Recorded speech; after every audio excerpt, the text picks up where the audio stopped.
for joining us on this episode of the Yellow Seat Interview Series. My name is Tony Olajide, and today my guest is one of the biggest superstars in the entire real estate industry in Canada. Please join me in welcoming the incomparable Faisal Susiwala to the show. Thank you so much for having me. Faisal, thank you so much for making the time to be on this show. Thank you. So Faisal, I'm going to get straight to it. Right. So going way back when I came into this industry, I remember as a young realtor, you were the biggest newsman, the most successful and biggest single real estate agent in all of World region. And you still are today in the same position. Now, on top of all that, you've got all these other things that you do on the side. I mean, you've got not just being a busy realtor, you've got your regular and informative podcast that you do. You were just in the States on a speaking engagement at a Realtors Convention, right? Yes, it was a CEO exchange. There you go. And it was a big event. Yes. Okay, and you were just a few days ago at a Habitat for Humanity event as well, That's correct. as a guest speaker. Yes, it was a UN initiative, yes. Wow, I mean, all of this keeps you so busy, it just amazes me how you get it all done. Yeah. So I just have to ask you, so how does one get to be in consistent high demand as a realtor, like you are? And how do you keep pace with such high demand in spite of all these other things that you have going on? Well, a large part of it is focus. You know, you have focus, hyper focus on certain things in certain times. And when you have the right people surrounding you, that's the right formula for success. Wow, so would I say this with full regard that you're the master of focus? Because obviously it shows, man. After all these years of being at the top of the game, you have to have been a master, you know, in terms of focusing on things. Well, I like to stay organized. I have, each day starts with a plan, and I follow through with that plan, and I hold myself accountable to that plan. And those who work with me hold themselves accountable to that as well. And you know, when we consistently do what we're supposed to do, that's the correct formula. And the result shows. Thank you. So you've got a book coming out towards the end of the year. Yes, I do. Right? Yes. It's titled The Real Deal. The Real Deal. And I have to be honest with you, I can hardly wait, Thank you. okay, to get a copy of that book. So in advance of that upcoming book of yours, if I can ask you this, Yes. if you were to summarize your entire experience in the real estate industry, in the past so many years you've been doing it, under one business philosophy, what would it be? It would be take adversity and turn it into something positive. I started out 31 years ago as an 18-year-old teenager coming into this business, not even knowing anything about the business, and the first thing was being rejected. Told, no, you're too young, you cannot make it in this business. So, you know, in that moment, you have a choice. And we each day face the reality of rejection. Seller says, I don't want to sell my home, I went with somebody else. And there's two ways to take that. You can take that to learn and improve yourself and do better next time, or learn what it was or why you didn't get that, and make a difference in your next objective. Or you could give up. Fortunately for me, I had the opportunity to take that rejection and turn it into, just tell me I can't, and I'll show you how. And I'm sure even at this point, at your level of, you know, productivity, occasionally you're still having to deal with. Every day. Yeah. We deal with rejection every day. We deal with adversity every day. We deal with issues every day. And it's how you manage those. And it's how you deal with it and how you come out of it. And again, it's the focus. You don't lose the focus. You don't lose your objective. You don't take your eye off your goal. And you have a vision and you continue towards that vision. It's taken me, you know, people say, oh, you're an overnight success. Yes, overnight in 31 years. 31 long years. Yes. You know, they say no strong person ever had an easy past. Exactly. You've paid your dues, man. Yes. Wonderful. So you go into this industry like most realtors do. But unlike most realtors, you worked super hard to make it to the pinnacle of it. And I'm talking the very pinnacle, the zenith of it. And let me put it in perspective to whoever may be listening to this. Faisal, you're currently the #1 single agent across the entire country for Remax. And you got like $2.6 billion or over that in sales volume under your belt. I mean, these are staggering numbers and statistics and achievements, man. Nothing like no other single agent has ever done in this area that I know of. So I just want to say this much, man. I have so much respect for you. And congratulations, by the way, on all of these great achievements which you've worked hard to achieve. Thank you. So now, looking back over the years, what was that one game changer period or moment that got the momentum rolling for you back in the day? Well, I realized something early on that I wanted to be the one. I wanted to be the one that people thought of, the one that was synonymous with the industry. And I didn't want people referring business to me. I wanted advocates. And when you build advocates, it's not, I think Tony's a good agent, you should work with Tony. It's like Tony is the only agent you should be working with. He is the only one that you should be calling. He's the only one that has the ability to look after your needs. And so for me, the game changer was having a sphere of people that I could consistently count on to be my advocates. And taking look, I didn't invent anything. I didn't come up with anything that was not being done. What I did was I realized at an early age that consistency matters. Never take your foot off the gas pedal. Never stop looking for new business. When you become complacent, when you feel, when you start reading your own news clippings and you think, I've done it, I'm there, that's game over. It's done. It's game over. And that, again, speaking of game changer, one of the biggest game changers was for me 17 years ago. I hired a young receptionist that was working at the front desk to say, hey, listen, I need help. I can't promise you a lot, maybe 2 or 3 hours a day. She has worked 60 hours a week since. Wow. Right? Because the ideas just kept coming. The ideas kept coming and she kept executing. And then we added a second, and then we added a third, and then we added a social media team, and then, this is it. So you just keep building your team of people who are great at execution. People say to me today, why? Why, you don't need to. Why are you doing this? Why do you keep advertising and this and that? Well, because it works. Marketing, branding, So, when you can take, and it doesn't matter which company you work with. When you have a brand, when you have a philosophy, when the company has great strategies, and you can implement that and share that and make that part of your brand, that's when you succeed. When you're with a company, don't forget to promote yourself. You are part of that brand, but you're also a brand within yourself. And I can attest to that, knowing what I know about you. I'll tell you right now, okay? I mean, I can confidently say that you were probably one of the biggest pioneers of branding around this area. Way back, 14, 15 years ago, when I got into the business, you were already doing those, mega billboard advertising and promotions.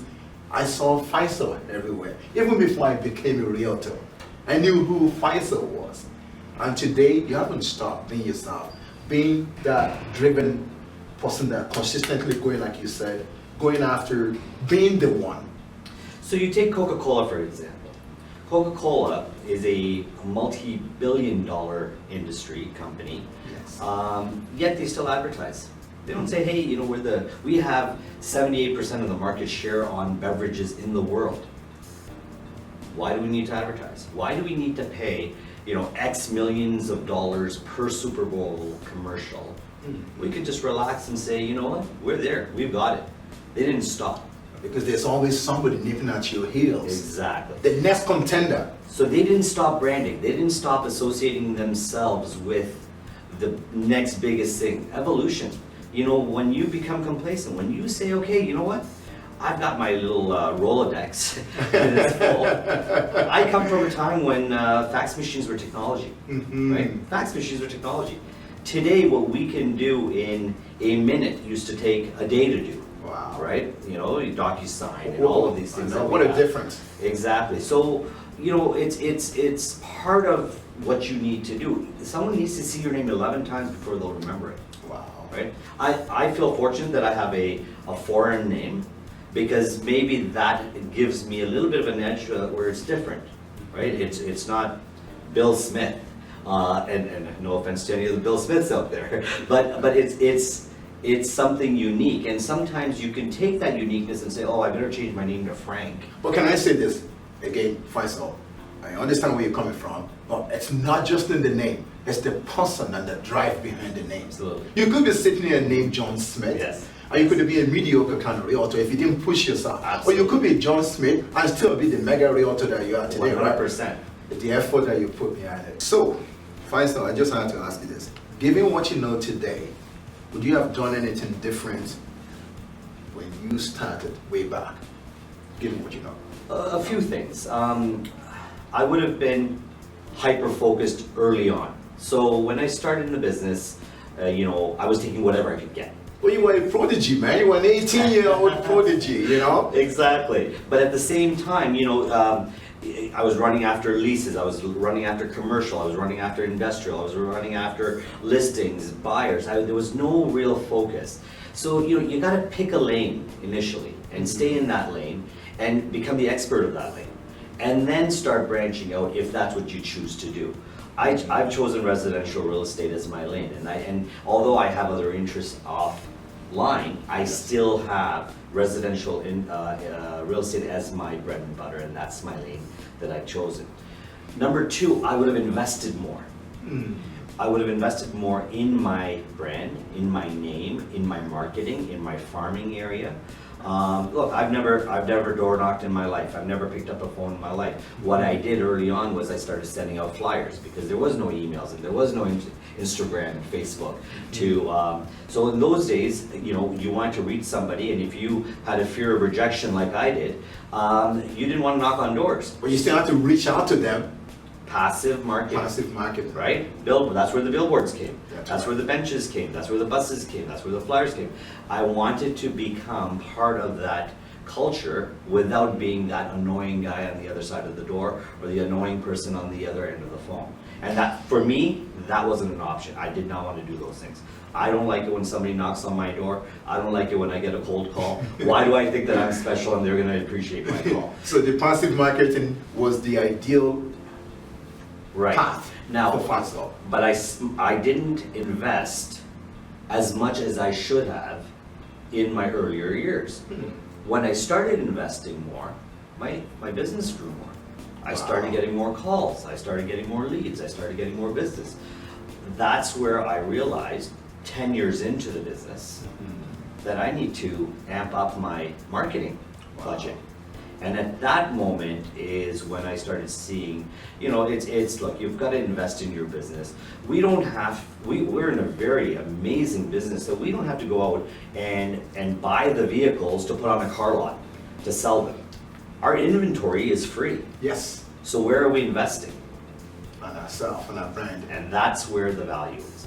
When you can take 20-25% of your gross income and start putting it in, here's what will happen. Every year you'll have to put less in, and your income will increase and your marketing expenses will decrease. Wow, that's fantastic. Thank you so much for sharing this beautiful, awesome information you just gave.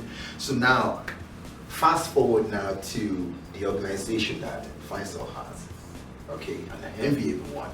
What does it take to build an organization like the one you run? It's such an efficient way, the way you do it. You know, you need a team. And when I say team, I'm not talking about a team of salespeople running around for you. You need a good team as support for you. I have 3 things that I do. Okay. I list, I show, and I negotiate offers. You're still doing showings? Absolutely. You're the man. Absolutely. And I only show my own listings. Okay. Okay?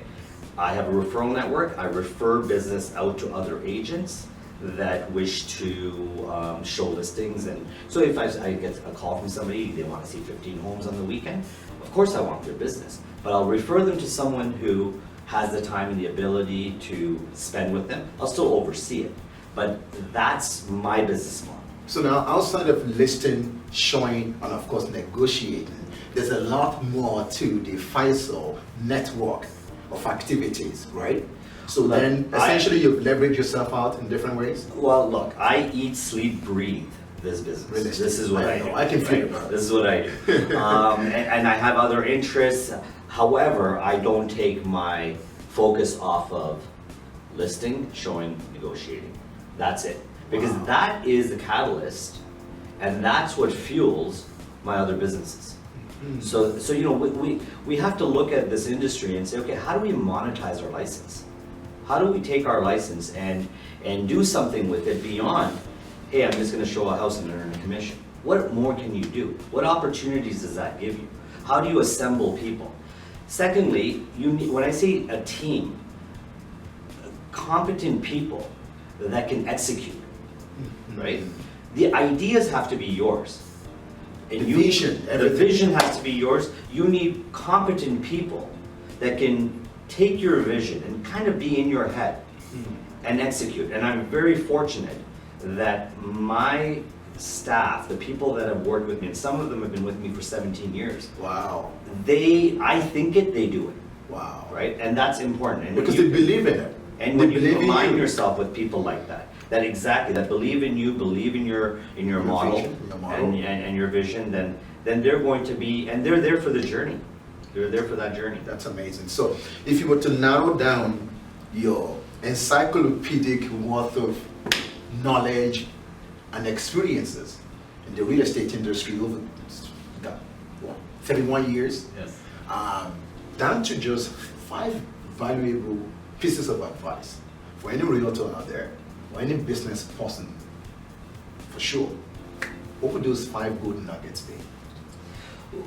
I'll tell, well, and I referred to it earlier. I wake up every morning and I look in the mirror and I still see a poor 18-year-old boy that still has drive, wants to succeed. So, you know, that's number one. Don't give up your drive, don't give up your vision. And take steps each day to get to that spot. Don't be in a rush, remain ethical, do all the things, start marketing now. Don't wait, keep in touch with your clients, do your follow-ups with them. Make sure you are cultivating your sphere of influence. And brand, and market, invest in your business. This is, and lastly, take the latest technology and implement it. Social media, it's a game changer. It is again. It really is. Like what we can do today on Instagram, Facebook, LinkedIn, Twitter, Google, it's unbelievable. The reach that you have and the ability to hone in on a specific audience today, it's unlike anything I've ever seen.